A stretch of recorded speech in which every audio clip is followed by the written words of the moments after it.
Bam. So, UFC. We're on? Yeah, we're on. We're live. Alright, so this is Richard Francis Travers and Joshua Thomas Quagliato. I don't even get to say with my the own Bearcave. name. I don't even get to say my own name. It's the first podcast, man. What the fuck? You can't step on my toes this early. Our sponsors are, well, we don't have any because... But Fuji does make nice If we had a choice of sponsors, I'd pick Bad Boy. Can we say I that? drink Monster a lot. Maybe they don't want to be associated with us. We can talk to our lawyers. I mean... Alright, so UFC 196. So let's start off with the home Tate fight. A little disappointed with it. Not disappointed, I guess. I don't know. Like, Tate winning kind of mixes shit up, but I wanted home. I think it's a classic. You know? I mean, like, Miesha Tate's down in the fucking cards, and then she wins. Was a tie. It was? Yeah, it was a tie. Going in? Wow. I think if... Oh, yeah, they gave her the second round a 10-8, right? Yeah, so if Home would have won that round, it would have been a tie. That's good that they gave the second round a 10-8. Yeah, they don't give enough... Yeah, they don't give enough 10-8s. That was definitely a 10-8, like, she literally got dominated the whole round. After she got taken down, it was over. So the another rounds were a deserved. bunch of do-nothing rounds.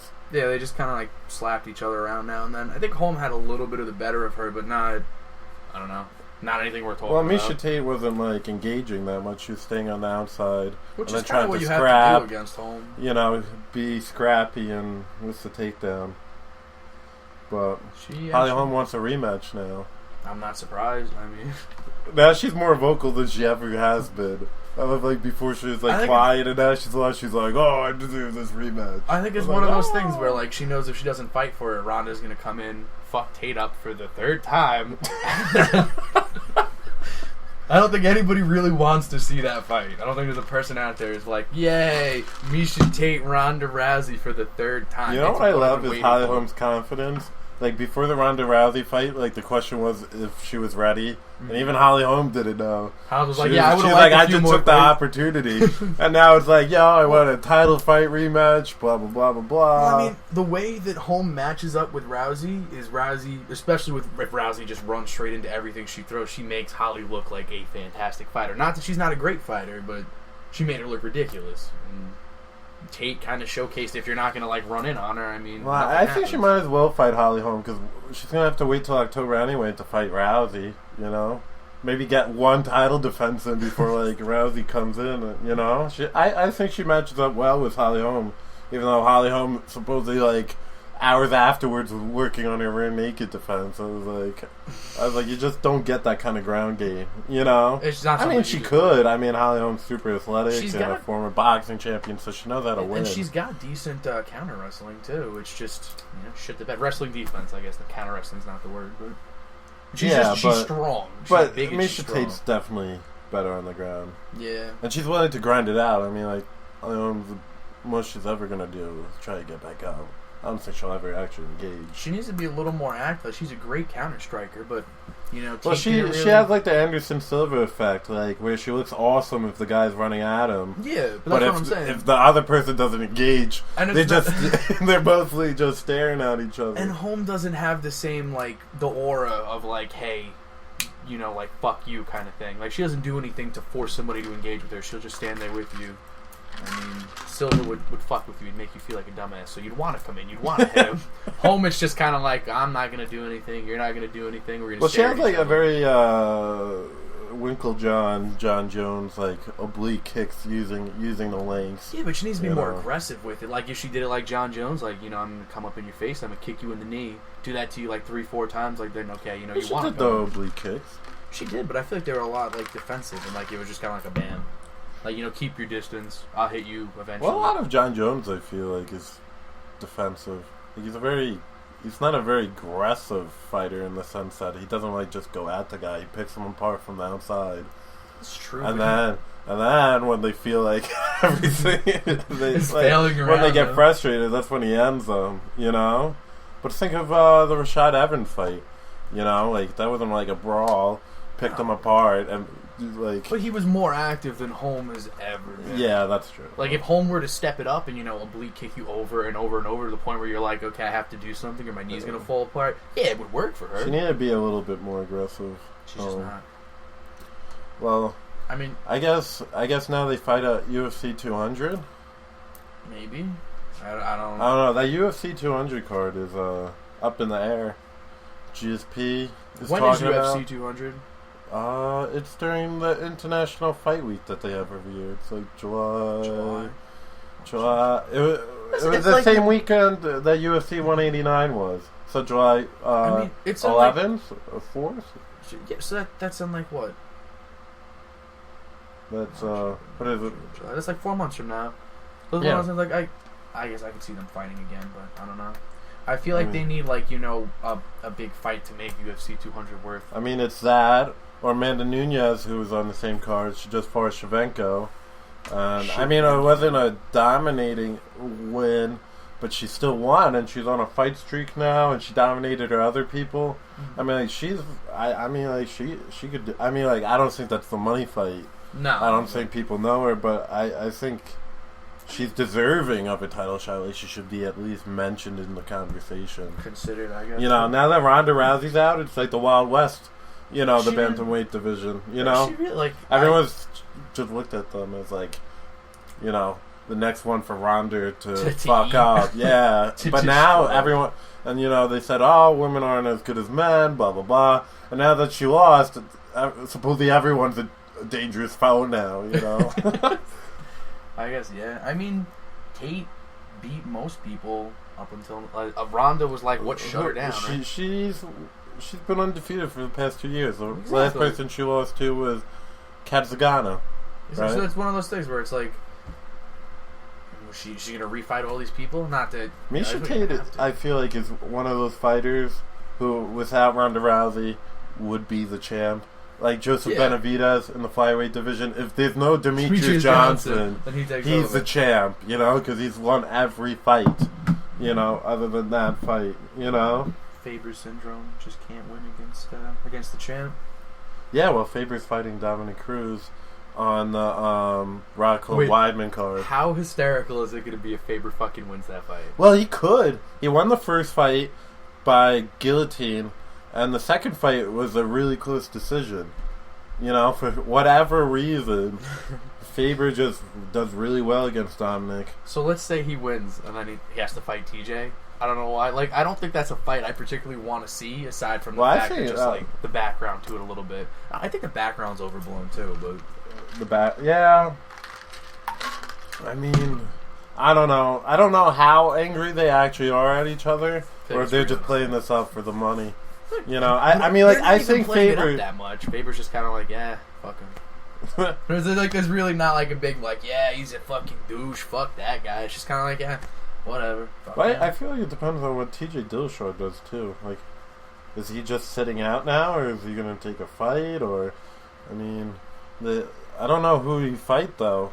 I mean, he's not going to fight Renan Barrero, who is moving up to featherweight. It looks like anyway. Mm-hmm. And then Brian Carway's fighting Aljamain Sterling. It looks like, or I mean, like it's not official, but Aljamain's been asking it and. Carway says he'll do it now, So it makes sense. Our Long Island homeboy, Aljamain, protect your neck. But I think I don't think Faber could win it now. I don't know. Dominic Cruz looked fantastic against TJ Dillashaw, and that was him after how long of a layoff? Now he's like training. What was up with his ankle? His foot even, and he said like it tore during the fight or something kind of thing. And Dominic said that? Yeah, remember? Because you brought up one of the football players or whatever, and like after it rips, it's like easier to heal and it's easier to deal with. Planner or something maybe? I'm gonna look this up because I definitely remember this. It wasn't like a big deal. I don't know. I wouldn't doubt it though. Yeah, the guy's just a walking injury list. He's like the Derrick Rose of the MMA Yeah, world. Planner Fest right here. Where is it? I don't care, blah, blah, blah. Motherfuckers. What is Alright, here he reveals his ongoing battle with plantar fascia tendonitis. A painful heel condition. Yeah. Oh. And apparently he said it tore during the fight or whatever, so it's one of those things where... Maybe it was Chris that was talking about it that said like there was some football player that like after it tore is when things started to look up. Like it was more painful dealing with it being partially torn than when like it finally fully snapped or whatever. Yeah. But I don't know. They're fighting in the same card as Weidman Rockhold. Your boy Weidman. My boy Weidman. I was pretty baffled by that fight, actually. Like, Rockhold's nasty, but I don't know. I didn't see that fight going that way, that quickly, that definitively. Yeah. I don't know. Well, Weidman's now working with Mark Henry. So, Frankie Edgar's coach. So, he's working with him too now, you know? So, I mean, that's gotta help. But, Luke Rockhold, that's one badass dude. That fucking question mark kick. Jesus Christ. And he throws everything with full force because he's just that confident in himself. Like, there's no reserved energy in his kicks, you know? It kills me. He's got all these nasty kicks. He goes and gets a fucking pedicure before the fight. I'm like, come on, man. He's a beautiful man. No chill whatsoever. Yeah, I'm gonna kick a man in the fucking head. My foot might as well be clean. Like, all right. It's nice. But that's not UFC 200. That's that is, I think it's 199. Yeah. UFC 199. Oh, it's the same. It's the main event. Same fight as Don. That's gonna be a good fight night. I'm looking forward to that. Rockhold. Yeah, I'm looking forward to Faber. The UFC. I think 197. Yeah, Cormier. Jones. Oh man, God. Jones. Could there be a bigger dickhead of a fighter who I'm so in love with? He literally, like you say, bullies Cormier constantly. It's got. At first, it was mad entertaining, but it's gotten so bad. I actually feel bad for Cormier. Like it's just like bullying, though. You know, it's bullying, and they're gonna fight, and Jones is gonna fuck him up. It's a big fight for Jones, though. If he wins this, he ties George St. Pierre for second with 9 title defenses. And this isn't a title defense, though. He's re-getting his title. Oh, yeah. I guess it doesn't count as a title Gotta start all over. Does he? Gotta get that title back. He lost it. They took it away from him. I didn't even think of it that way. I forgot. Yeah, he stripped it. All right. Let's give Johnson some love because Demetrius Johnson's on that card too. Fighting Henry Cejudo. I really don't know much about Cejudo. Well, he won the gold medal in freestyle wrestling, and then he came over to MMA, and he's undefeated. Yeah, he's 10-0. But I mean, I assume he's fought. His last fight was Formiga. I'm saying that wrong, but it was a split decision. I was like, you can't split decision Formiga. And then fight decision Johnson. Chris Caruso and fight Demetrius Johnson. That man 100% takedown defense right not now. Not only is Demetrius Johnson athletic as anything, his smart. Coach Matt Hume. Well, he's a smart guy, but he also has Matt Hume. Like they constantly change their game plans in the middle of the fight. Like you can see it. Like the John Dodson fight. Like the first one, he got knocked down a couple times. And then the last 2 rounds or whatever, he just smothered Dodson. And then the second fight, he dominated that fight. Same thing with Ian McCall. Like, the first fights were really close, and then eventually he's just better. He gets better all the time. Yeah. Like, he just changed things together in such a ridiculous way. Like, all right, singles not working, go to double, switch back to six. Ridiculous. Well, that's what all the good fighters do, is that they're analytical, they're smart, and they adapt to the fighter. They fight smart.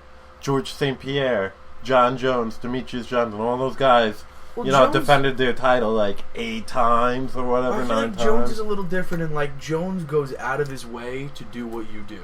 Like it's morally depressing. Like you're like, all right, with Cormier, he took him down. Cormier was like shit.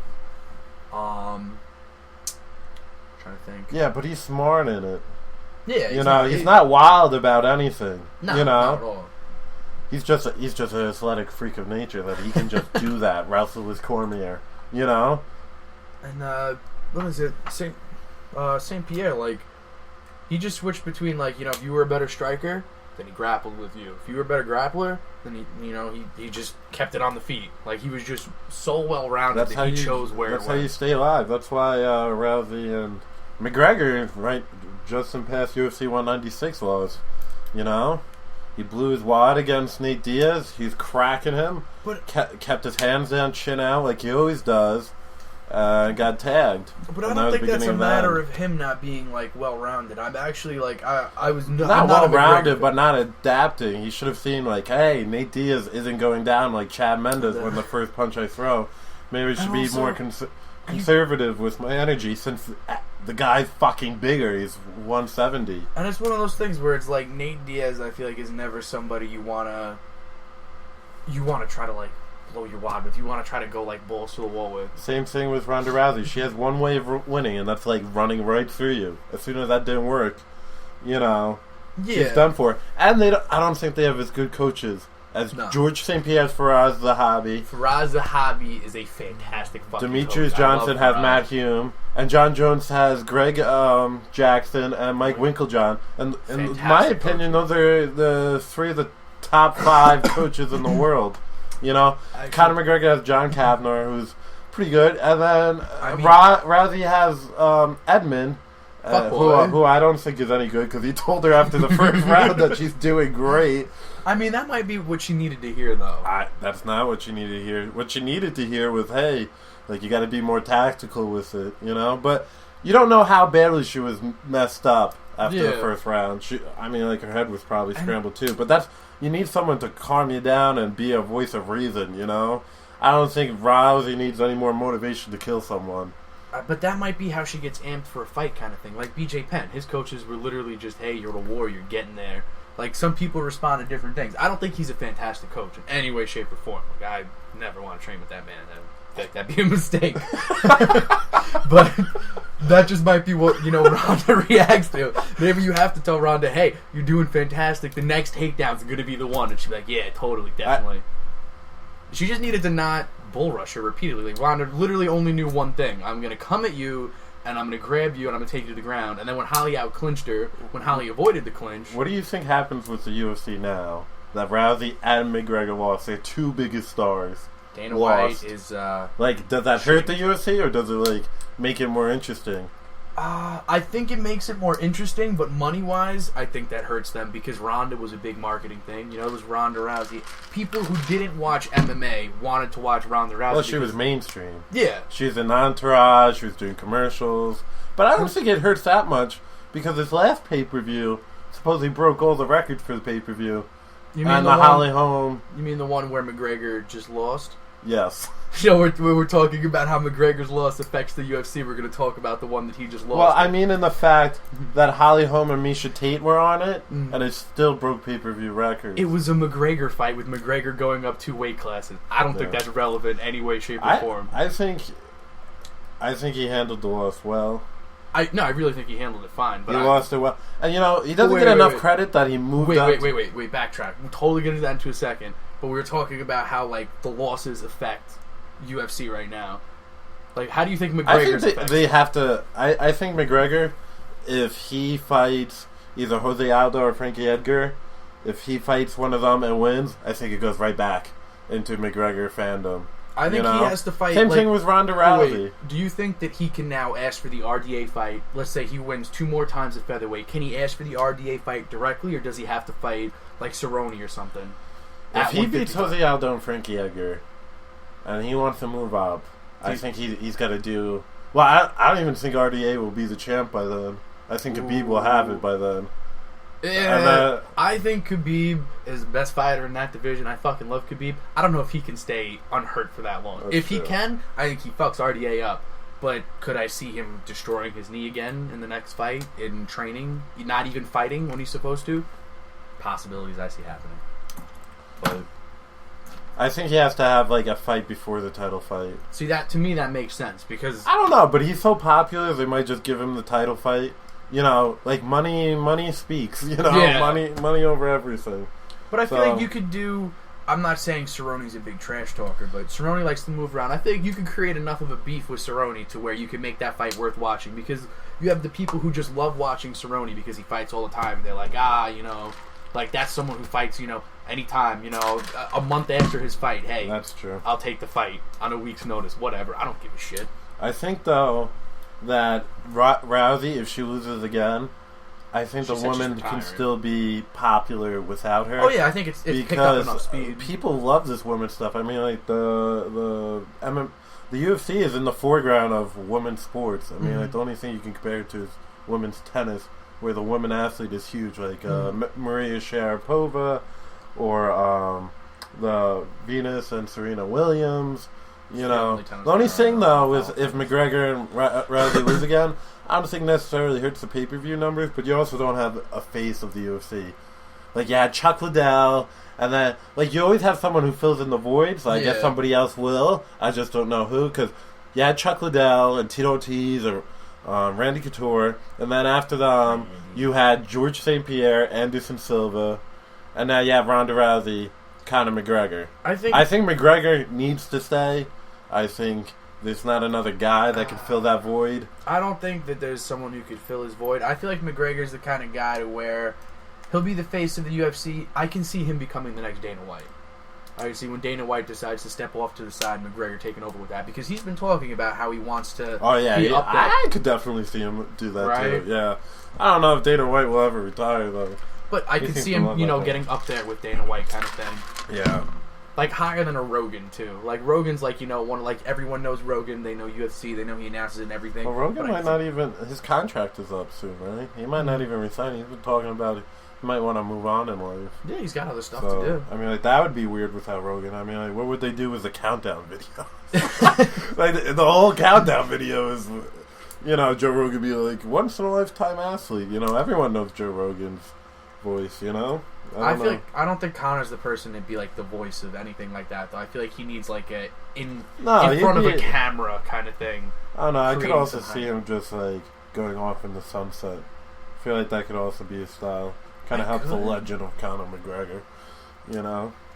I guess, but I could even see him being like that guy that talks about like, even these new fighters coming up, like they don't move like I did. No one paid attention to what I left behind. All of you saw my fights, you saw my movement, you saw how advanced I was, and no one picked it up after me. Like, I could see him being that guy who's like, fucking Well, kids. They need him. I don't know who they replace him with. I mean, like, the only dominant people is Demetrius Johnson, and no one... I wish he was marketable. Yeah, I wish he was fucking marketable. I mean, realistically, no one really pays attention to the small guys, because even though Demetrius Johnson could kick everyone fucking ass in under a minute, like, people who don't know MMA watch just it, assume and they're like, I could take a punch from him. He's like, what, 5'4"? And in reality, that guy would break your fucking neck. And John Jones, take you to the ground. You can't make him your face. John Jones, he's too much of a douchebag. He's just too riddled with scandal. Yeah, like, he never has his act together. It's not like I feel like they could get past the scandal, but you'll never be able to get past like the shit he's saying to Cormier now. You can't do that as the face I think of they the might UFC. try to run with Robbie Lawler is becoming popular because that guy just brawls. That guy has heart. But Condit won that fight. Fucking Condit. I would love for Condit to be the face of the fucking UFC. Yo, you're literally like, watch Condit. You'll love Condit. I watch Condit. I love Condit. I told you, man. Should have watched those fights a long time ago. I told you a long time ago. I can't see Robbie Lawler being I marketable. honestly don't know how you watched the UFC and didn't watch Gold's Condit. I have no idea. But I just like Robbie, like, he's just so, like, plain fucking Jane. Well, he comes from his beginning is the Pat Miletich camp with Matt Hughes and all those guys, and all those guys are all about, kind of keeping your head down and just beating the crap out of dude, like kind of mid-country, good old boy. That's not what you need for the face of the UFC. You need someone who, like, is willing to, you don't even necessarily have to talk, but you have to have, like, that confidence. Yeah. Like, Demetrius Johnson has that confidence, but just no one takes him seriously. I think he's well-spoken, too. He's smart, he's funny, I don't know. I'm hoping he becomes, like, a little bit of a douche. Like, not in a bad way, but, like, what was it? Like, after I don't think he is. I think he would have by now if that was what he was going to do. At the end of his last fight, like, patted fucking, Barboza? Yeah? Not Barboza. Not Barboza. Fuck. Demetrius Johnson, he just fought John Dodson. Dodson, there you go. Afterwards, he was like, he did like the, good job, Dodson, good job. Like, you really tried. Good job, man. And it was just one of those things where it was like, this is a grown-ass man who's like, blah, blah, blah. It's just like, yeah, good job, man. You really came out. You really hit me. I'm not even sure I'm sweating right now, but good job, fam. Good job, I made some money tonight. That was great. It was just one of those things where I was like, Jesus. You know who I wish I could take more seriously? Frank Mir. I really like Frank Mir. Is a hero. I just feel like he. Wow. I feel like he doesn't take fights seriously anymore. Fuck? I feel like he doesn't take fights seriously. Yeah, one bad fight with Arlovsky, and now he doesn't take it seriously. It was very disappointing. The fucking man. That's why I want him to do more. He killed people, got hit by a fucking truck, got sent like 60 feet into the air, came back, won again. And he's a murderer. His submissions are the scariest thing I've seen. He's the last person I'd want to fight in the UFC. I'd rather fight John Jones than that man. I'd rather fight John Jones any day before Frank Mir. Frank Mir broke Tim Sylvia's arm and fucking ruined Nogueira's shoulder. You know why I'd rather jiu-jitsu master. You know why I'd rather fight fucking Mir? Because I value my eyesight.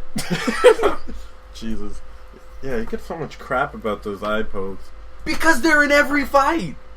If I every single time I fought poke some guy in the eye once, you'd think one referee would be like, "Hey." If only it was once. If only. You'd think a ref would eventually be like, "Hey, I'm gonna take a point because it's pretty fucking obvious there's a problem." So I'd just be like, "Hey, I'm gonna have to ask you to stop, Jones. Please don't do that anymore, Jones." Oh, so this past press conference, because the next couple months are stacked with fights, like just stacked, just fucking stacked. The unstoppable press conference. Do you think everyone's taking the McGregor approach now? Because everyone was like going at it at the press conference, you know? I mean, do they see that like McGregor's making money now? I So think they're like, we seeing, all gotta talk shit. like McGregor's making money and McGregor's getting his way. Like McGregor's like, I want to go up in weight class, and Dana White's like, fuck yeah, let's do that. It's like Joanna Jacek and Claudia, they literally fucking fist fought on Ultimate Fighter. I think that's just because they fucking hate each other over a fucking water bottle too. I feel like as a professional fighter, if somebody chucks a water bottle over the water bottle. God. It's like one of those things, like somebody chucks a fucking water bottle at you. I feel like my first instinct is, well, you're getting a head kick now. I'm also not a professional fighter. I'm so rooting for Joanna. I like the Joanna. Polish queen. She's fucking weird though. The sock puppets and shit. What sock puppets? Isn't that sock puppets? She just does some weird shit. What are you talking about? Hold on. Why do you know all this weird shit about people? Because man? it's on the fucking at work. Yo, what are you doing down here at the Bearcave? Wait. Oh my god. Yo, you've never seen like the weird ass interviews she's done? I don't know. Europeans are weird in general. Things are different, man. Things are different. That's beautiful. What do you? I don't know. There was like one like in her house or whatever. She's like fucking. Just international people are weird in general. Like that Japanese girl. I'm not engaging you. What do you mean you're not engaging me? Not engaging. I know. Yo, tell everyone who's listening to this podcast, basically all five of us, me and my parents, tell us what the Japanese girl is doing. She just wears some really weird fucking outfits. Like anime shit? I get it, not even like that. Like, She just does like dress Asian up. shit? Like yeah, anime? like typical like Asian-y kind of shit. So like that's weird. The Asian culture is weird, man. Yeah, fuck yeah, it is. Be serious. Wow. Look at Donald Trump's chief of staff over here. Yo, see, okay, she did do fucking sock puppets. I knew I wasn't fucking anything up. She did sock puppets. It's adorable. It's not adorable. It's fucking weird. She's so cute. You're telling me if Joanna was like, yo, Josh, let's go out to dinner, you'd be like, nah, I saw your sock puppet video. I like how you slowed that down for a second. You're like, well, you gotta respect her. She's a woman. How can I not fuck this up? Well, I don't want to ruin it for me. Because she's like, oh, you think I just sleep with ginger people? I'll be like, no, I think you go out to dinner. I'm just saying the sock puppet thing, it's pretty fucking weird. She's had some weird fucking interviews. That's all I'm saying. Alright, let's see this upcoming fight. We have... Wait, Overeem versus fucking... Oh, it's Frank Mir, who you were just shitting on. I hope this gets to him. I hope he's our first podcast follower. I literally want Frank... Like, no. I want to find that motherfucker. He's like, I lost my edge. I lost my fucking edge. Was never said. Now you're putting words in my mouth. What did you say? Classy. What did you say? No. I just feel not like clear up that. If we're me and Frank I'm Mir. trying to, but you won't shut your fucking mouth. No, Frank. Am I allowed to talk now or no? Yeah. Let me get a sentence in and then we're gonna get loud again. Yeah, just say it then. Alright. So if Frank Mir like cut a little bit of weight and I feel like took his training a little more seriously, Cut weight. I feel The heavyweight division. Yeah. Yo, I think he's fine. Overeem cut a shit ton of weight. No, it's this body shaming shit that society does now. Just where because you gotta be 100 pounds. dad bod. They had a plus size model in Sports Illustrated, man. Like she looked fantastic. Times are changing. You don't have to be like 100-pound Victoria's Secret model. I don't think Frank Mir would ever be 100 pounds. If you cut off both of Frank Mir's fucking arms. Marilyn Monroe had a little bit of fat on her. She's a fucking beauty icon. Marilyn Monroe. Frank Mir, the MMA icon. Wait a second. Just hold on 1 second. Conor McGregor has dropped in the pound for pound to number 8. He's still in the top 10. But he's dropped from. Of course he dropped. He lost an AD. What did you think? They were just going to keep him there? I'm enjoying this. I'm loving that. You're enjoying fantastic. that. It's fantastic. Luke Rockhold is number 3. What? What? Oh my God. Verdum's number 4. Why is Luke Rockhold 3? He beat Weidman. Dos Anjos went up. He had a broken foot. I think Dominic Cruz. He's been out for 4 years. MMA changed completely. Like the level of MMA of when he last fought and now is completely different. And he comes back. Look at these greatest arrows. miracle story. Look at this. Frankie Edgar climbing up 2 steps. McGregor coming down from 5. Yo, Frankie Edgar is coming for McGregor. You want to know how sexist this is? Joanna's number 14. And Misha's Misha's 15. number 15. And like... Okay. I mean, you do have killers in here. I'm not going to lie. Like John Jones, Demetrius Johnson, Luke Rockhold, Dominic Cruz, Fabrizio Verdum. Although, I don't understand why he's 4. Like, he's a bad people fighter. Consider Kane the greatest heavyweight of our time. Kane's not even top 15 now. He lost to Verdum once, and he just Well, I'm just saying what people say. I mean... I love how Cormier. I mean, the heavyweight division, like everyone says they're the best, but Fedor's the best heavyweight. Fedor's gnarly. Fedor's the best heavyweight. Daniel Cormier, number 9. John Jones, number 1. Coming back to take his belt. How does Daniel Cormier feel about that? Wow. Daniel Cormier can't say anything about that. John Jones will fucking break him. That's literally what would happen. I want John Jones to win this fight, and then I want Anthony Johnson to light him up. What kind of fighter is this guy? Gareth McLellan, Soldier Boy. He's got an ill beard, so suddenly I like him. I'm serious. Why? Oh my! What He's 12-3. He's I don't know. well-rounded with a calm head. I don't even know what weight class is. 185. 85. Yeah. He fought Bubba Bush. Oh my God! This guy's a nobody. I should have said nobody. Maybe it's the next thing. He's from South Africa. Wow. Where Mal This guy's probably like wrestled lions. This is probably how he got to the UFC. Makes sense. Probably wrestled lions. So Mark Hunt, though. Mark Hunt's a bad man. Mark Hunt is my favorite knockout artist because he walks away. Yeah, he walks away before the. He just knows. He's just a freaking fortune teller or something. I don't want to see Mir knocked out, and I don't want to see Hunt with a broken arm. I'm not happy with this fight. I think there's going to be a slow-paced fight where... I mean, I'm probably going to give this one to Mark Hunt. Does Mark Hunt have better cardio than Mir? Because I feel like Mir dies 3 minutes in. Well, I don't think Frank Mir dies. I think he just does a very slow pace. Like, he never pushes himself, you know? Like, what was the fight he knocked that guy out? His hands on you.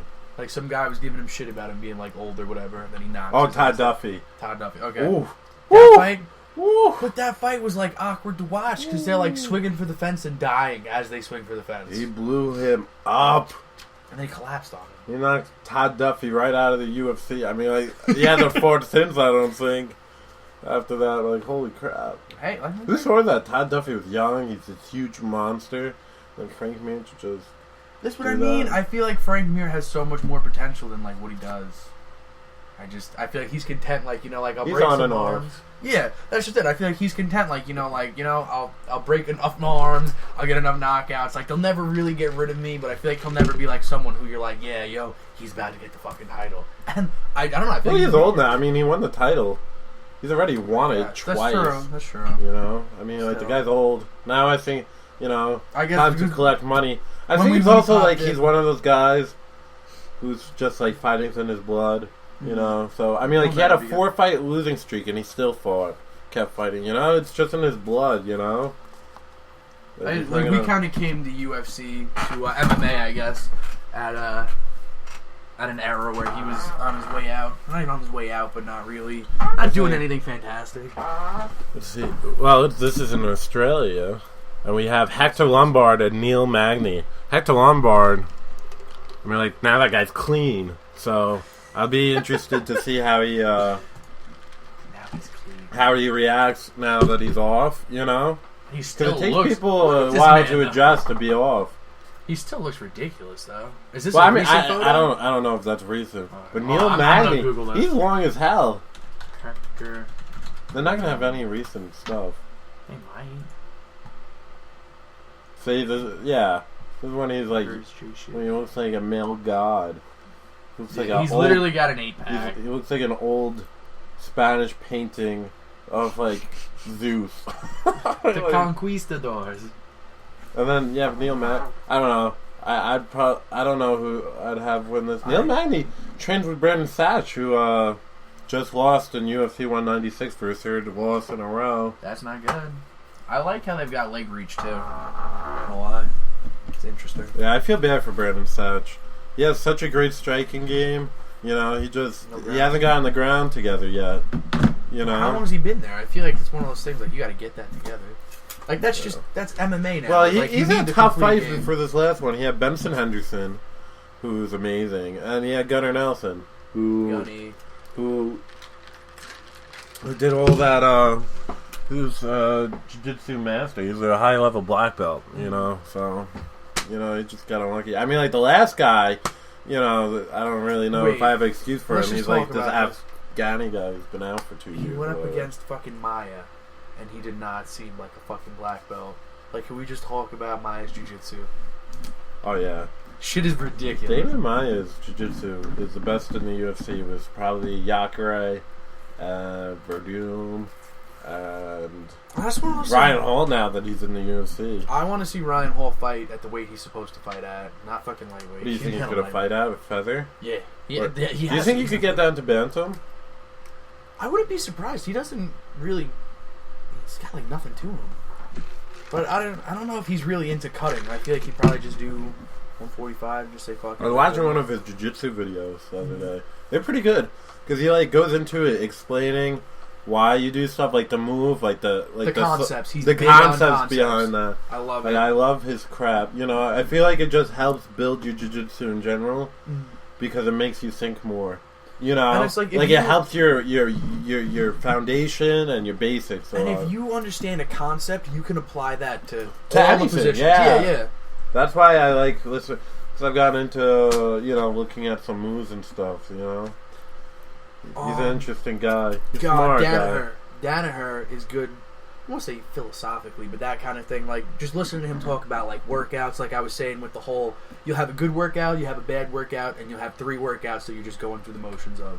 And I don't know why, but, like, thinking about it like that, it makes, like, a shitty day in the gym that much easier. Like, you show up and you get tapped out and you're just like, fuck today. You're like, alright, that's my bad day, whatever. Well, that guy's, like, cerebral as fuck. I think a lot of the top jiu-jitsu guys are cerebral, and you see that when they come into the UFC, like Damian Maia, like he just tears people apart with his jiu-jitsu.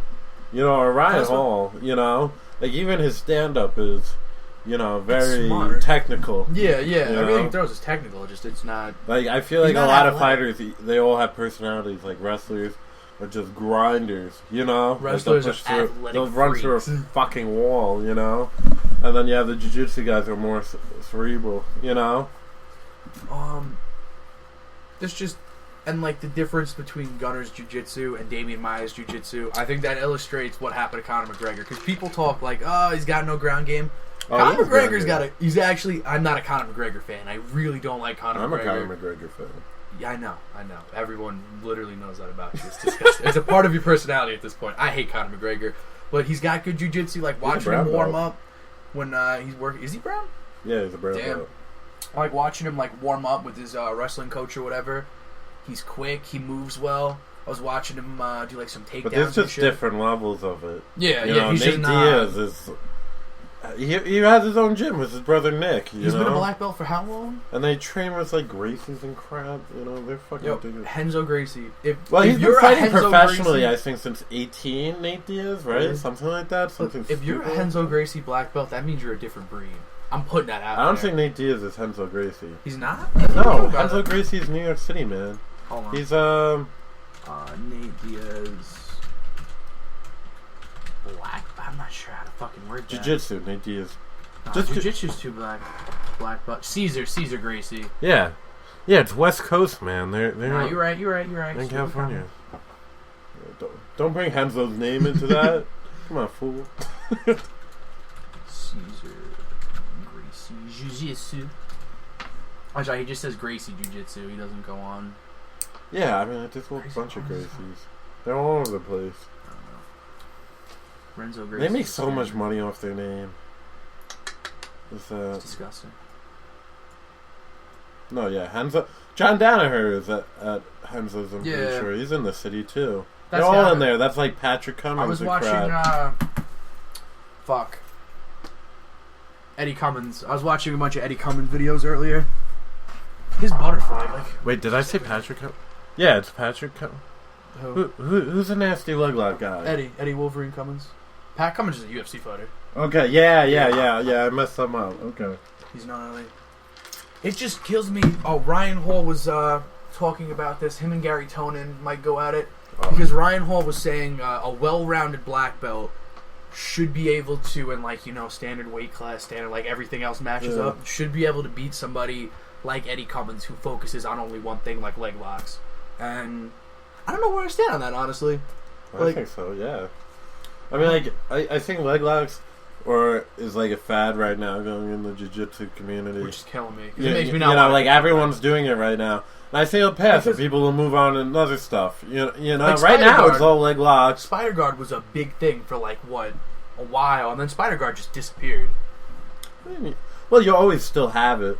But I mean, but it's not like Spider Guard was what everyone was doing. I mean, like leg locks, I think why they're so effective right now is like there's that taboo about them that a lot of people don't mess with leg locks, you know, especially like people coming in because like it's that taboo that you're gonna get fucked up by them, you know. I think that, and a lot of people don't know about them. Like they panic when they're in leg locks. It's not so much like I think the taboo is being dispelled, but it's one of those things where it's like people had this big taboo on them, so no one really, I don't want to say no one because now people are looking into it, but overall most people aren't like big on like what you do in a leg lock situation. It's like so anything. Focus on it. People start focusing on leg locks and they'll start catching on more.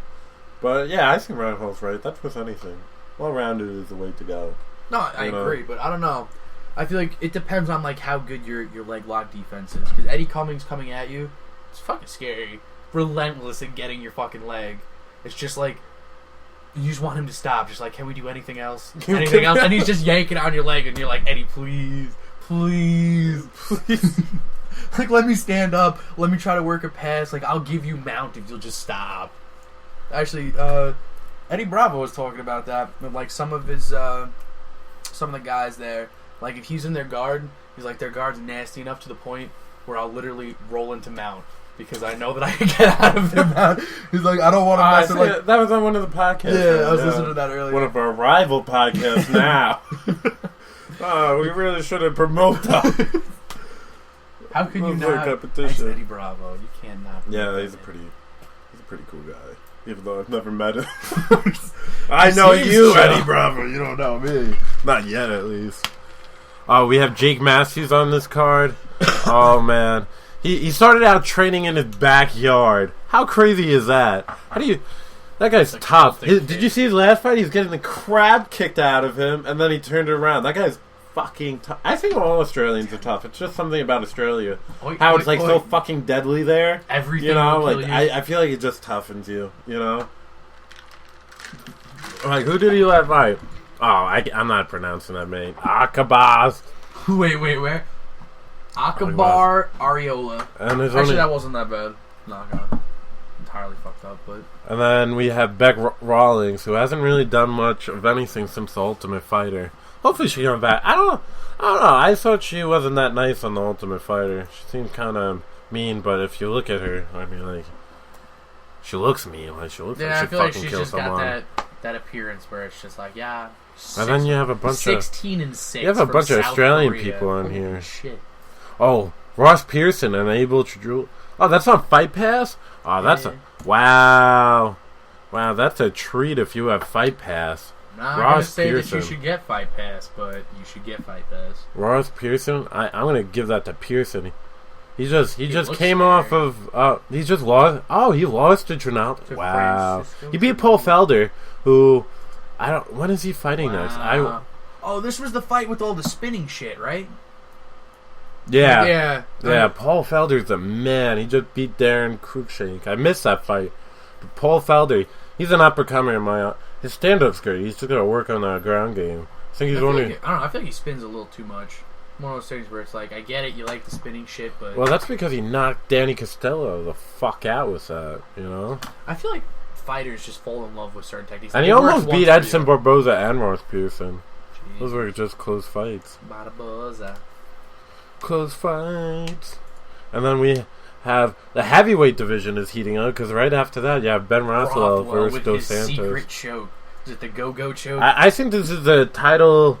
fight. Rothwell versus Dos Santos. Whoever wins this is probably going to get that title shot. Because Kane's hurt. I don't know when he's coming back. You have Stipe fighting Verdum at UFC 198, which is May 14th. I think whoever wins Rothwell or Dos Santos is going to get that next title shot, you know? I'm going to give it to Rothwell. He's just been killing it. I mean, like, you can never count Dos Santos out, but Ben Rothwell. Well, he's basically... His hyped up fucking guillotine. The go-go choke. It's not even like a blood choke. It's just like they're like flat compressing that throat, you know? You're crushing it, essentially. Who did he just beat? Josh Barnett, who's a crazy grappler, and he submits him. I'm like, that's impressive. I mean, Ben That Rothwell, was Barnett's first submission loss, I'm pretty sure. In the UFC, at least. Beat Mitrione, Alistair Overeem, who everyone is like jumping on the Alistair Overeem bandwagon again, which I'm not really. His last fight was pretty good. Who fight last? Andre last. No, that's when he's fighting.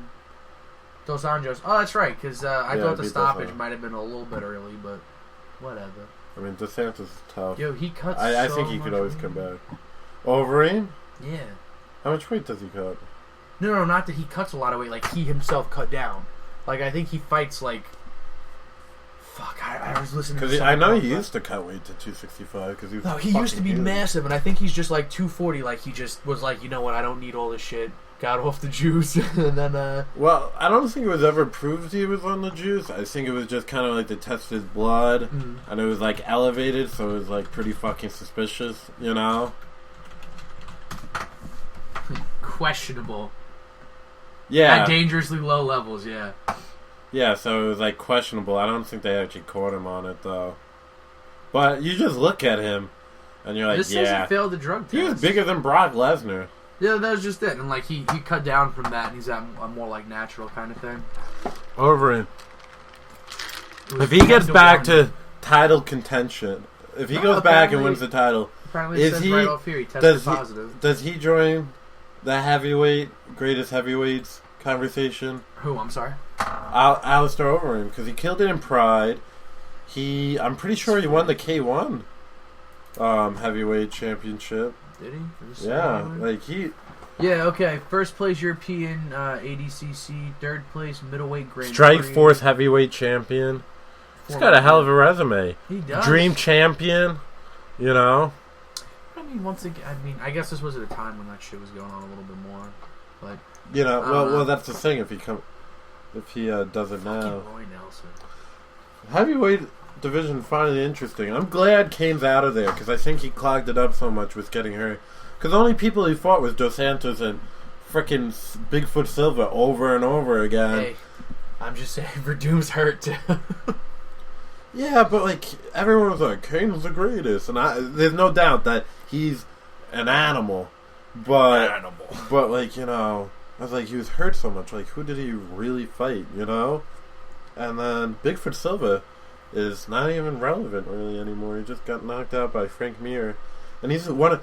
You know that they banned the TRT. Bigfoot Silva is one of those people who actually needs it. Really? Yeah, because he has gigantism with the pituitary gland, so he actually needs it medically, and he can't do it now. So I guess you just you gotta just stop fighting. Like I mean, like it's one of those things where it's like, you know, he had a great career, and you just gotta you just gotta know when to call it.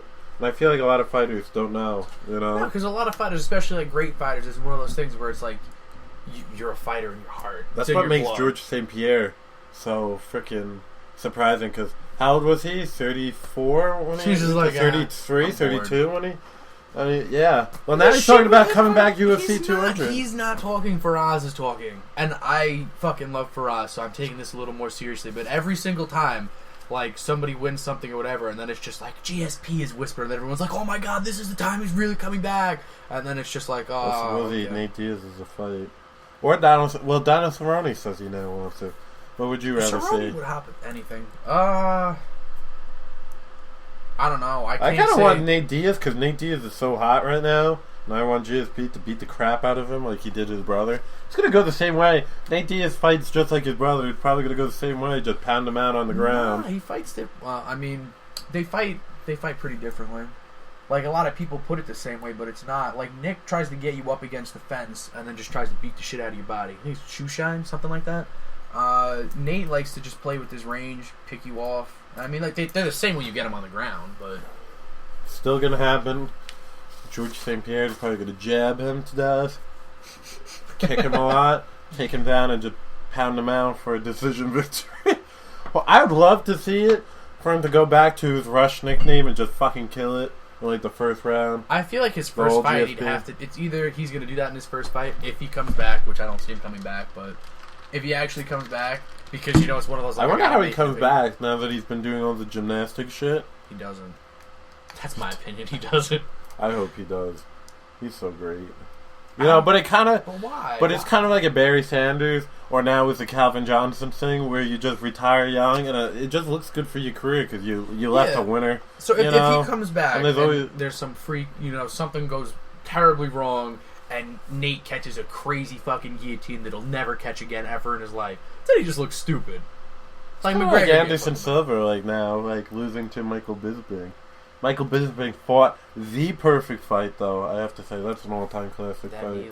They're both like past their prime. They're talking about it. I don't think Michael Bisping is past his prime at all. I think the way Michael Bisping fights, I definitely think he gets better with every fight, and he's nasty. But I mean, he's getting older, but I mean, like his style, like the pushing the pace, it's like a Frankie Edgar style. Always moving, always jab, straight punches. You know that will always work. No, it won't. That kind of style in aging is literally like the most opposite of how that's going to work. Like he's going to keep trying to push the pace, and he's just going to get older and older and get tired and tired. Great cardio. You can have great cardio all you want, but the older you get, the more your cardio is going to die. But everything's so tight. His fighting, you know, he doesn't base it off athleticism. So I think it'll work well. But that's for what pushing the pace is. Is your cardio, your athleticism. I'm not saying he's not technical. Pushing the pace. What else do you call cardio? You don't need to be athletic to have cardio. Anybody who just runs has cardio. I guess that's true, but I don't. You know, I think Michael Bisping is on a roll like he's never been before. He might get the title shot. He's gonna win? Question mark. No, he's not. He's gonna get win. One arm guillotined again? Question mark. He's not gonna win. Well, now you're presuming that Luke Rockhold wins the rematch, man. Come on, Strong Island, bro. Strong Island. Come on, man. Weidman, Baldwin. Yeah, Weidman is in fact a scary man. I really would not mind Weidman winning again. You know what's funny is they personify their coast. Like Luke Rockhold's the pretty boy surfer guy from California, and Weidman's like the tough East Coast, grind wrestler, right? Yeah. When you think about it, like they really do represent their coast. It's amazing. You know what I want? And you train at Sarah's. Seen Weidman there a couple times. Yeah, that guy's a monster. No one stops Weidman. Except for only since they met Sarah. He beats all. He's like he's like an Egyptian god card. Yu-Gi-Oh! Matt Sarah. He defeats all. Knock down GSP. Yeah. Brush my teeth to that fight. a little TV in my mirror as I'm brushing my teeth. Wake up every day. Fuck yeah! Today can be the day I knock out GSP. And then, you know what fight I'm looking forward to more than anything? Khabib coming back. Khabib has a style that breaks people mentally. He ragdolls people. It's just those Russians, man. You know what works is he has such confidence in himself. Like his stand-up isn't that good, but he's just willing to swing. And, just pressure to the takedown. He's just... But Tony Ferguson is very good. He has good Darth choke, so, maybe he'll be able to slip something in. I don't think so. Is Ferguson the guy that lost? He got, hit in the neck and his esophagus tore or some shit? I don't know. I thought you were going to ask, is Ferguson from Ferguson? Is he part of the Black Lives Movement? Is he that guy that's part of the Black Lives Movement? Why are you looking on his fight record? That's going to tell you if his esophagus... It was recent. No, because then it would have been like TKO or something. Wait, no. You're talking about the Bronx Charles Oliveira when he fought Max Holloway. Yeah. Come on, man. Get your fighter straight. Fuck off. Oh, my God. This is our podcast, man. People rely off of our information. Wait, Evans is fighting? Yeah, to share. Oh, Machida. He was supposed to fight Shogun, but Shogun got hurt. Yeah, this card's stacked, man. Yo, Machida. This is how good Khabib is and how much of a hot streak Ferguson is on. They're the main event. Is that Rashard Evans is on this, Machida and Henderson is on this, Rose is on this, Dodson's on this, Beth Correa, and they're the main event. That's how crazy. Whoever wins this, I think, fights RDA. And they should put it on UFC 200. That's what should be on UFC 200. Khabib versus RDA. You know why that's a stupid fucking idea? Why is that Because Khabib's going to fucking hurt himself. He's going to fuck up his knee being a savage, and he's going to fucking hurt himself. No, you can't find a replacement in the lightweight division. Is that what you're telling me? No, I'm just saying why. Because you have Eddie Alvarez in that mix. Also, when is this? I want Conor McGregor fighting Frankie Edgar at UFC 200. That's what I want. I want him to fight McGregor too. To fight, yeah. Stumbling all over my words. You want him to fight McGregor Don't look at me like that. Yo, man, you're losing it. You're losing it, man. I get the pressure of the podcast. This high-esteemed podcast is getting to you. Yo, man, it's just fucking with me. I want Edgar to fight McGregor. But I don't know. I feel like that's not the fight McGregor wants. Dana White was talking about how that's the fight that the fans want.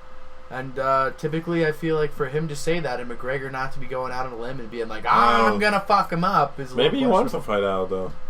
I mean, quiet Aldo up. Aldo talked mad shit after you. No, he wants to fight Aldo because he's ducking Edgar. He's not ducking Edgar. I'm saying it. He is not ducking Edgar. McGregor, the guy who went up 2 weight classes to fight Nate Diaz. Yeah, got fucked by Nate Diaz. Last minute replacements. He just fight. Jose Aldo got hurt. Last minute replacement. Chad Mendes comes in, totally different style, just takes that. No one does that kind of stuff. No one does that kind of stuff. Your boy John Jones, when he was supposed to fight Dan Henderson, and Dan Henderson pulled out late, and Chael Sonnen was going to fight, he said he wouldn't fight Chael Sonnen on short notice. Ask me how many fucks and they had to cancel the event. Ducking Edgar. And you're going to say, no. He's ducking Edgar. He's not ducking Edgar. He's ducking Edgar. Yo, if Dana White makes the most money. If Dana White is literally sitting here saying, yeah, the fans want this fight, a.k.a. this is the money fight, and McGregor's silent. The first time in McGregor's life, he's not spewing shit out of his ass. I'm baffled. I haven't seen he just lost a fight. Could he have, I don't know, 2 weeks? No. He literally said, I want to get back in it. Frankie Edgar's hurt right now anyway. I want to get back in it. He didn't even accept the last fight. You're giving Khabib UFC 200, and we're going to talk because he's not hurt right now. And we're going to talk. He's not hurt right now. Frankie Edgar's injury. Literally hurt right now. We're going to talk about his injury, but we're going to be like Khabib's going to be okay. Yes. Yes, I am. Okay. Frankie Edgar's hurt right now. That's why he didn't accept the UFC 196 fight. He said he wanted this fight. He's going on about how he wants this fight. I'm sure he'll healed up for it. Probably heal up for it, but we'll see what happens, man. Maybe he it's will just- fight Frankie Edgar, and then we'll Good. look back at this Good. podcast, Good. and then I'm going to play the whole podcast with we- my can't we family, just- the other people who listen to it. Mom, listen to my podcast. Oh, No. what do you think of RDA saying he wants to fight Robbie Lawler at UFC 200? Okay. Wait. This builds onto such a bigger topic. It RDA, does? wait, RDA into fuck on. RDA with Lawler. Like we were talking about this like a couple days ago, or whatever. Were we? Because fuck off. Anyway. Because he backed out of the fight. The little question will be like, yeah, we're gonna give you the Lawler, especially because Condit deserves a rematch. Woo, God. But what about fighters What's now? wrong, man? I'm worried about my you, boy man. Condit You got this robbed. little cough going on. My boy Condit got robbed, and he's literally like, "Hey, give me the rematch." I or wouldn't I'm say retired." robbed. I mean, I thought Condit won that fight too, but I wouldn't say robbed. Robbed is a little bit of a both stretch. think he won the fight, and No, robbery would be if you beat the crap out of Robbie, and they're like, Robbie won it, blah blah blah. That would be a robbery. Robbery. You see what I did there? Robbie the That was robbery some funny shit. Lawler. Anyway, RDA pulled out of his last big fight with Conor McGregor. We're gonna give him the fight against Robbie Lawler. Fuck that. I don't see Fuck giving him that. I don't see because he pulled out. But I want to talk about fighters now moving up weight classes like that. Now you're saying like champion wise, you were saying Robbie Lawler's not going to move up a weight class. He's not going to go lower. I'm not necessarily saying the champions are who are the biggest thing. But what about just fighters in general? Do they suddenly think now I can move up a weight class? Well, they move around sometimes. Anthony Johnson, look at him. He's a fucking welterweight at one time. Yeah, but that's because he kept fucking up Cerrone weight. fought at 170. Yeah, but that's just it. Cerrone is one of like few fighters. Cerrone, Machida, BJ Penn, they moved up and down all the fucking time. They didn't give a shit. That's not the norm. I'm saying McGregor doing what he did, moving up 2 weight classes to fight at 170, even though it was originally supposed I to be think we'll see 155. if Dana White makes the RDA Lawler fight happen. But that's what I'm not. I feel like that would piss off Woodley because I think not- Woodley at this point. But I'm deserves not the that title interested fight. in champions moving up and down. Like that's not what I'm trying to focus on. I'm talking about just like regular fighters moving up and down a lot. Like, is this going to become a trend where they're like, "Yo, fuck it," like, "Yeah, I'll move up a weight class or 2." Well, I'll they try did that it out. already. Like Lyoto, once he lost to John Jones, and he lost to I think Phil Davis, he decided to move down. Yeah, but that's because he felt like he had to. Yeah, because he knew he was a natural 185 McGregor pounder. moved up because he was like, "Yo, fuck it." I don't think people are going to do it just because fuck it. So that's I think he's crazy. He's crazy. McGregor's crazy. Like BJ Penn when he fought fucking Lyoto Machida At heavyweight. Because BJ I have to Penn's find an out what I have animal. to find out what weight he fucking weighed in at for that.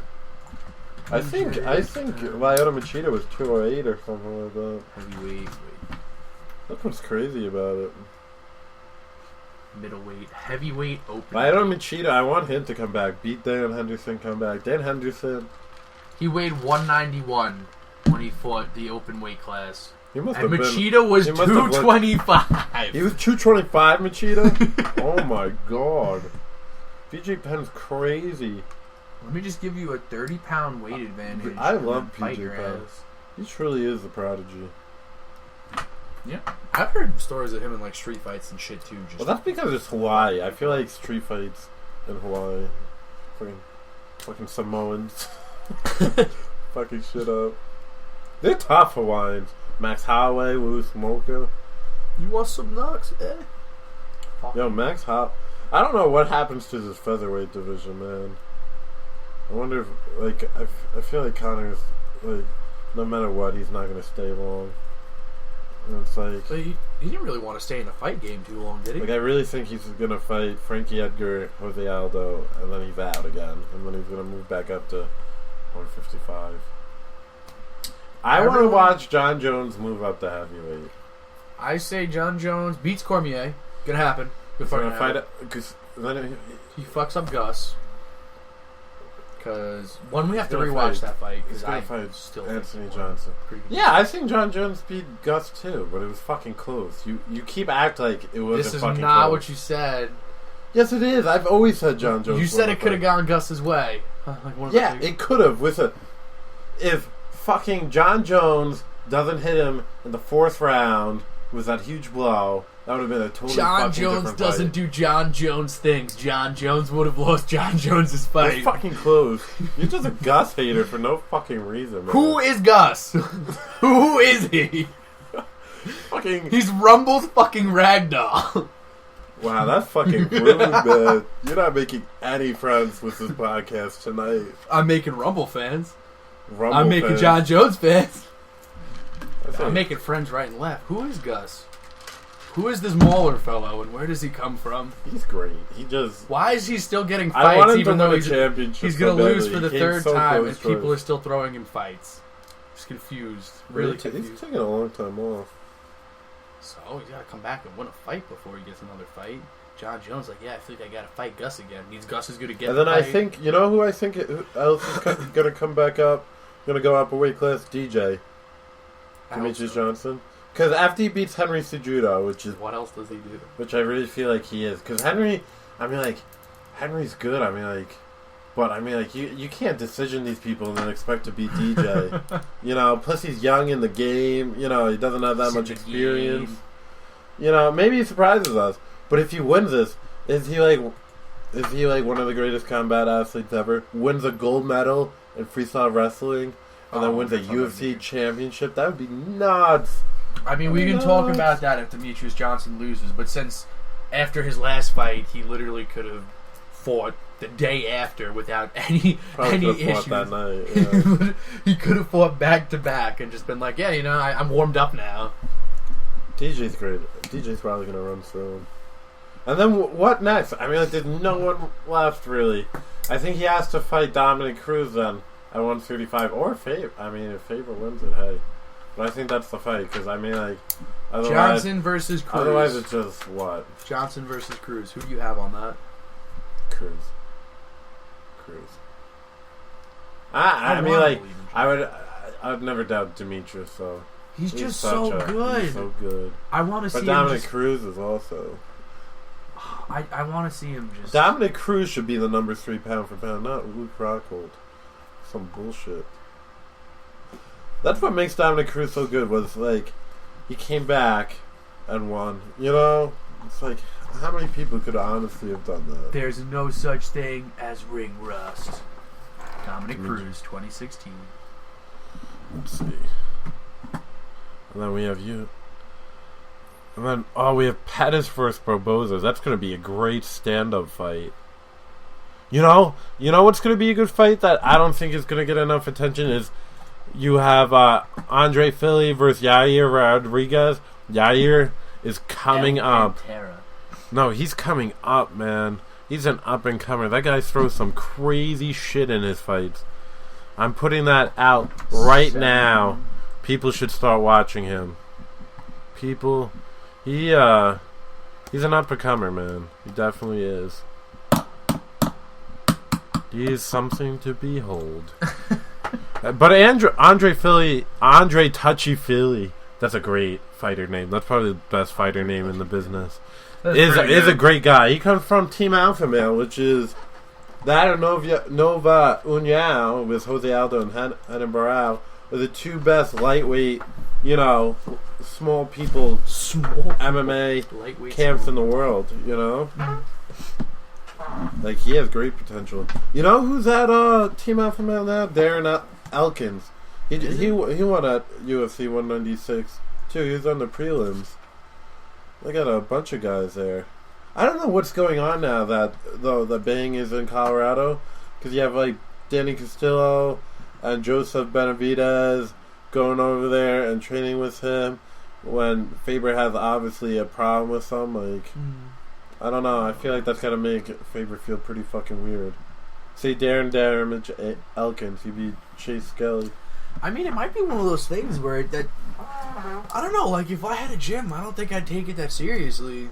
I feel like everybody getting so bent out of shape about camps and shit. It's like, you gotta move around a little bit. I don't know, I feel like you gotta mix it up a little bit. Yeah, well, I think a point Faber felt betrayed because he had such a beef with Dwayne and then for TJ kind of to take Dwayne's side because he's gonna go train with him. I don't think that's taking his side. I think it's You just know, him and Faber Dwayne. built that from the ground up. You know, him and Dwayne work together as a fighter-coach combo fucking brilliantly. Tell me that. No, So they that's one of do. those things where it's like, Faber, look, I get it. You wanted your boy to be more like, hey, fuck you, man. But, yo, they're working so well together, it's really hard to be like, hey. You're in it for yourself, the game. You know, it's TJ. Like, I don't blame TJ too much.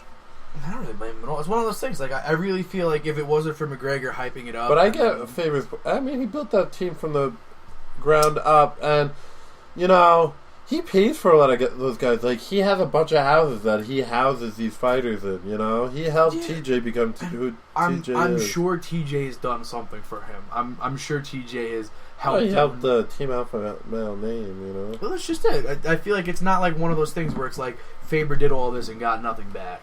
And it's one of those things where it's like, so should he have just been like, oh, yeah, I'm not going to work with this coach who's turning me into a monster? Like, nah.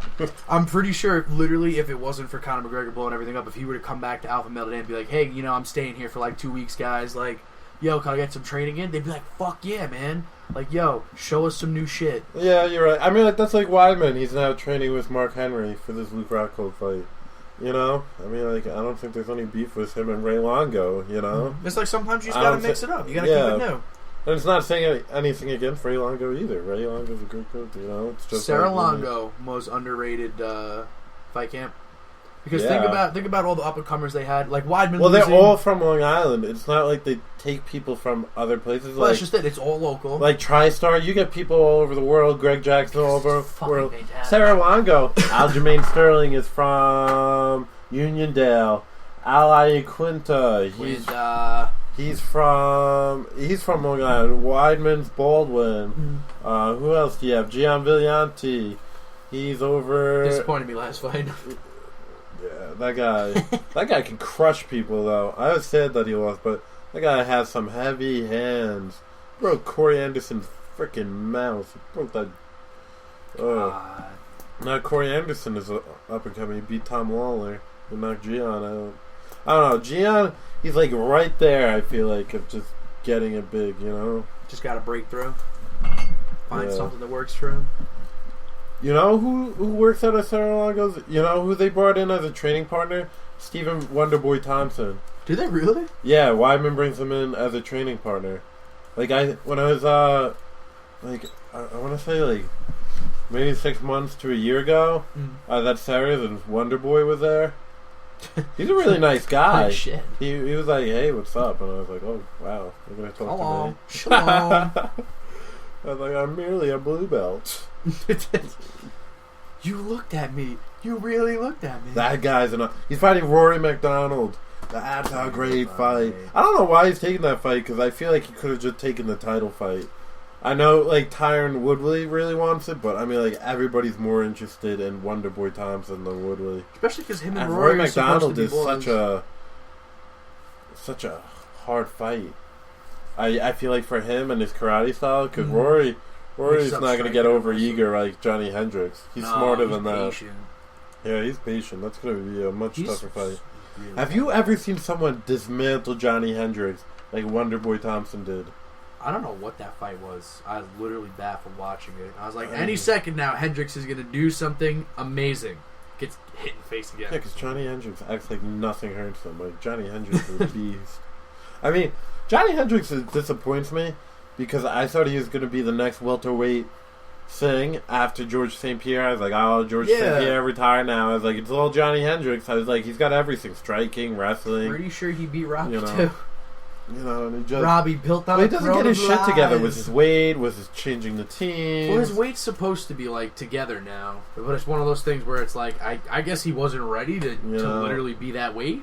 Like, I don't know what the fuck happened. Like, watching the fight was awkward. It was just like, do anything. Anything. Well, he just never figured out Wonderboy Thompson. You know what I thought was crazy? Jake Ellenberger.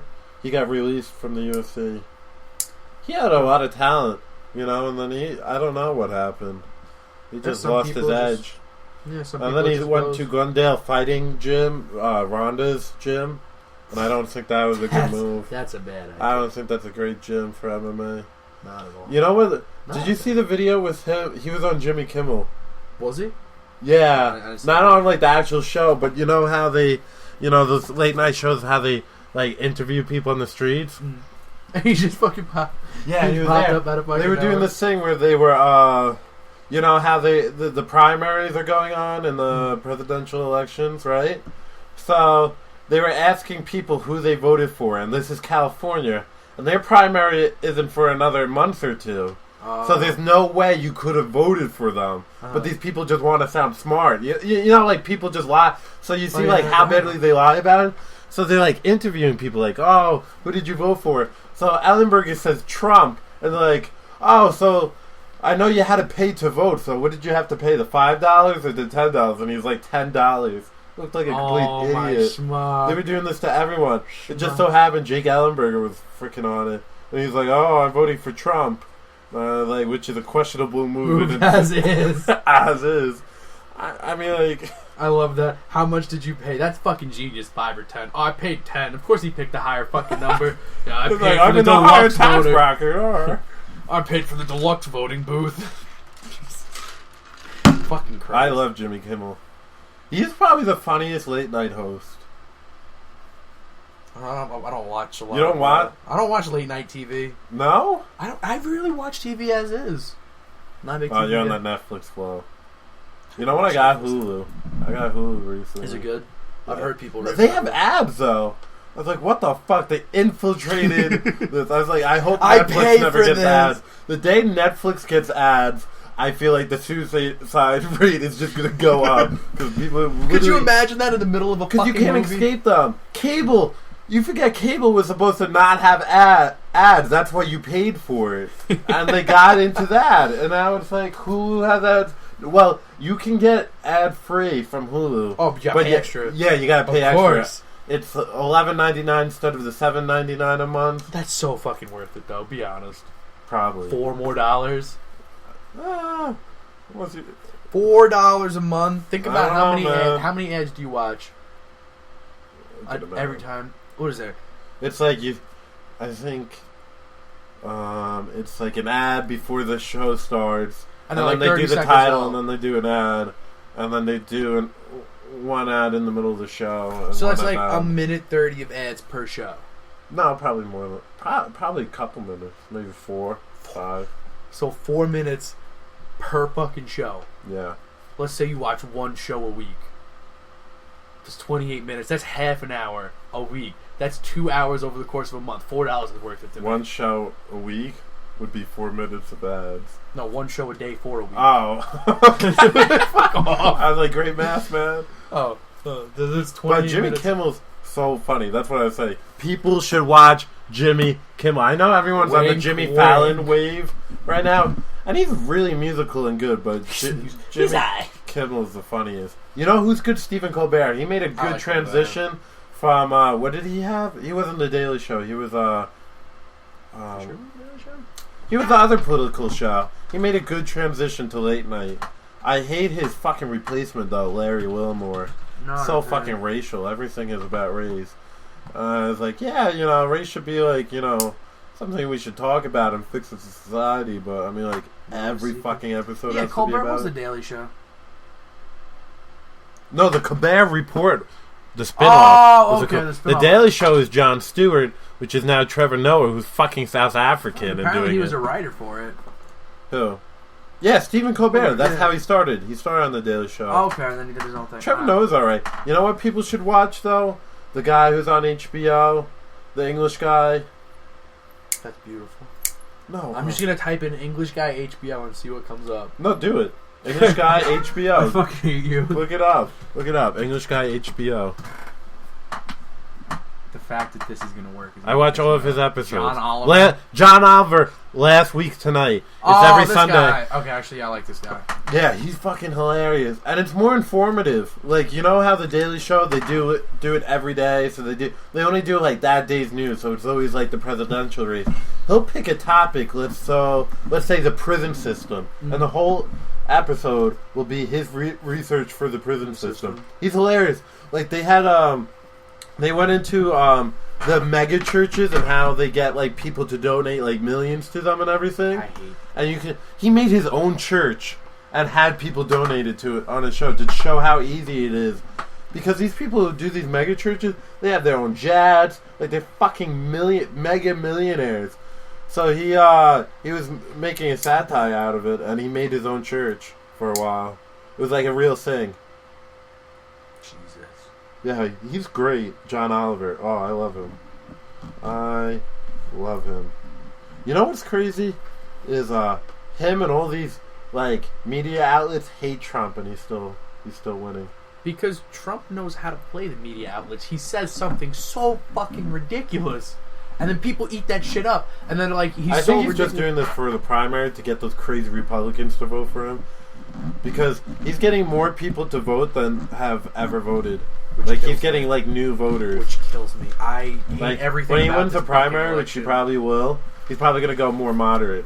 You know, I wouldn't be surprised if he just doesn't. He's just like, fuck it. You can't win that way. Not in the main election. Everyone said he couldn't get this far doing That's what true. he's doing, so I'm so tired I'm not of going that. to say I can, but it would be very unlikely. He's going to have to change. There are people on my Facebook who fucking love Trump, who post Trump as the word of God, and it hurts me. It truly Did you hurts see? me. He made he was like making fun of Ronda Rousey for losing. Nah. Because I don't pay attention to Trump because Ronda Rousey said she doesn't support Trump, so he was like all about her from that. So when she got like knocked out, he was like basically like good. Yeah, he was like good. But you see, he said that. You paid attention to it. You're talking about it. We're talking about it on our fucking podcast. We're giving him free publicity. This is why I hate him, because he's so fucking ridiculous. Everyone talks about him. You know who I want to win? John Cage from the Republican Party. He's good. He's moderate.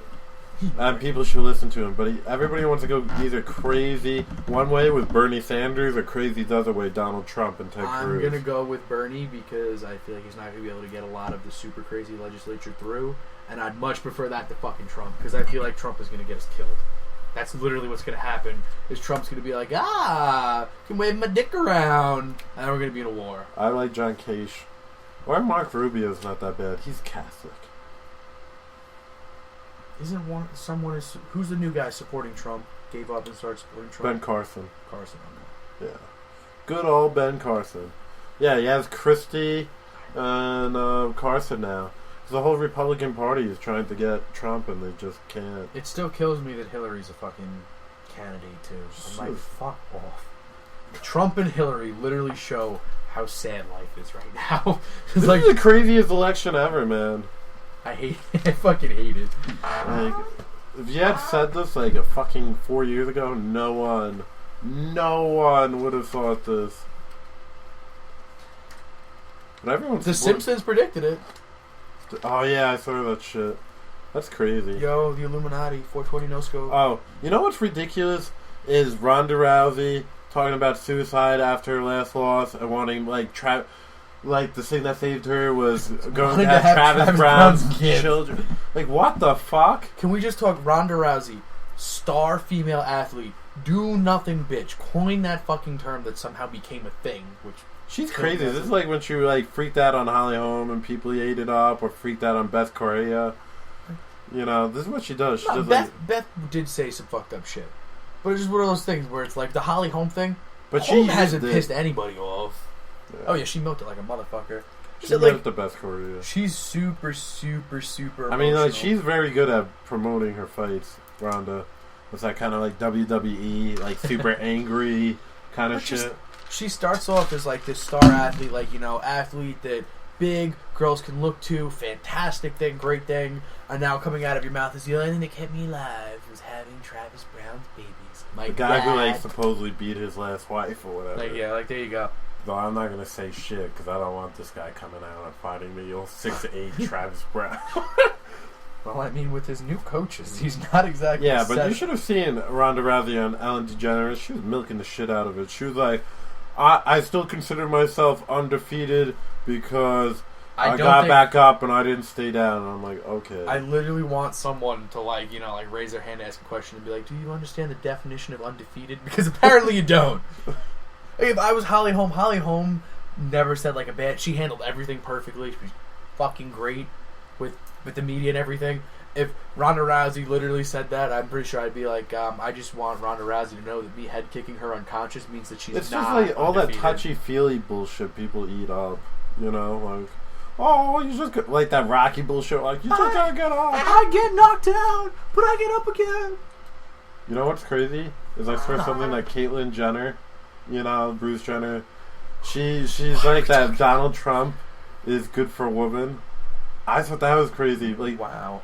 Caitlyn Jenner, like the liberal fucking poster girl fucking shit for transgenders, gonna say Donald Trump is an bad. X-Man is saying is saying that Donald Trump is good for women. This is how far undercover he went for men.